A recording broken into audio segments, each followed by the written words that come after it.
All right, let's get into this. We're about to unpack a story that kicks off with a pretty spectacular failure. But here's the thing. That failure is actually a clue. It's the start of an incredible rabbit hole that leads to this massive, detailed blueprint for how to fix, well, pretty much every major problem we're facing. And it all starts with this question, right here. Just imagine a really well-thought-out plan designed to solve one of the oldest problems humanity has ever had. A plan that needed a surprisingly tiny amount of cash to get started. And it fell short in the most dramatic way you can imagine. This is where our investigation kicks off. So let's introduce the project. It was a crowdfunding campaign called End Hunger Now. And right from the get-go, it made this absolutely massive claim. I mean, they weren't just talking about feeding people. They genuinely believed their model could set off a chain reaction that would solve our biggest global issues. A claim like that? Yeah, it definitely gets your attention. This slide just nails the core problem they were trying to solve. The campaign's whole argument was that the issue isn't a lack of food. It's this insane paradox. We are literally surrounded by more than enough, yet people are starving. So the enemy wasn't scarcity. It was a completely broken and inefficient system for getting food to people. And this was their big idea. They called it the Sustainable Food Engine, and honestly, on paper, it's kind of brilliant. It's this elegant sell one, give one model. The idea is, once you get it up and running, it could just go on forever without another penny in donations, churning out 2 million healthy meals every single day. Of course, even a perpetual motion machine needs a little push to get started, right? The campaign did the math and figured out the one critical number, the absolute bare minimum they needed to get the engine turning so they would never have to ask for money ever again. And that number was just $18,000. And this is where that incredible dream smacks right into a very, very different reality. The grand total they raised was $386. This chart just puts it in such stark contrast. That's a little over 2% of the absolute minimum they needed just to get off the ground. So where did that money even come from? Well, over the entire life of the campaign, which actually spanned a few years, all the support came from a grand total of just 5 people. 5. It's just this powerful reminder that having a great idea, even a world-changing one, sometimes just isn't enough. But you know, behind that tiny number were real people who truly believed in this. This quote is from someone who gave $10. They saw the vision, they felt like it could actually work, and they were basically pleading for other people to see it too. There was real hope there, even if it was on a super small scale.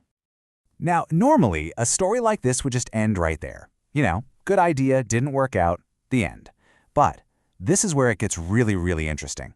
Because that failure, it's not the end of the story. It's actually the first breadcrumb on a trail that connects this little failed campaign to a much larger universe of ideas. So let's see how this puzzle starts to come together. On one hand, you have this organization talking about mapping the entire planet and building these futuristic communities. And on the other hand, you have a local project in Jerusalem selling brownies. I mean, they seem like they're from completely different planets, but are they? But then you start digging a little deeper, and the pieces just start snapping into place. They both use the name Plant Pure. They were both founded in the exact same year, 2021. And here's the real kicker. Their websites were built with the exact same proprietary tool. All of a sudden, the connection is pretty hard to ignore. So, what is it that connects a huge global blueprint, a local brownie fundraiser, and a failed plan to end world hunger? Well, it all comes down to this one single philosophy. The core argument is that our biggest problems are all built on the live scarcity, the idea that there isn't enough to go around. But the truth, they argue, is that we're actually living in a world of abundance. We're just trying to run it on old, outdated survival software. Okay, so if the problem is a flawed mindset across the entire planet, where in the world do you even begin to fix it? Well, this is where the theory gets surprisingly practical. The proposed path to world peace doesn't start with a global summit or a treaty. It starts with something you can hold in your hand. And here it is, the Miracle Bar. Now, this isn't just a snack. It's positioned as a tool, the very first step on what they called the path to peace. The whole idea is you fix your own health first, and that's the entry point to fixing the whole system.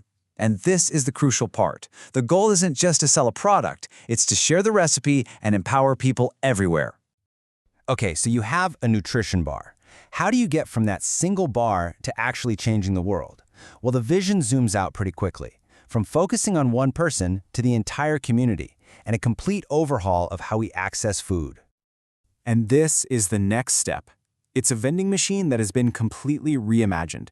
It's not for chips and soda, it's a survival hub in a box. It's stocked with healthy, local food, it's a communication hub, and it's part of a mind-boggling plan to deploy 80 million of them around the world, completely transforming how everyone gets food. So think about it. A network of 80 million machines, a new global food system. I mean, how on earth could you possibly manage all of that? The sheer complexity would be insane for any normal government or company. And this is where the plan shifts from physical stuff to something way more philosophical. It argues that a system this big needs a totally new kind of intelligence to run it. At the very core of this whole plan is a concept they call Q, or quantum intelligence. Now, this is a huge idea, but think of it like this. It's a system designed to merge all our connected devices, the Internet of Things, with powerful AI. But then it adds this fascinating third layer, our collective human consciousness. The end goal is to create a single, benevolent intelligence to basically manage the entire global operation. Of course, the second you hear all-powerful AI managing the world, your brain probably goes to some dark places, right? So what's the safety switch? The document proposes a single unbreakable core command for this intelligence: do no harm. That's it. This is meant to be the ultimate ethical failsafe for the entire system. So with the technology, the economy, and the philosophy all laid out, the document finally pulls back the curtain on its ultimate vision. The end goal is something it calls a guilt-free society, a new era of highly efficient luxury living for every single person, and you get access to it through membership in something called Club TUS.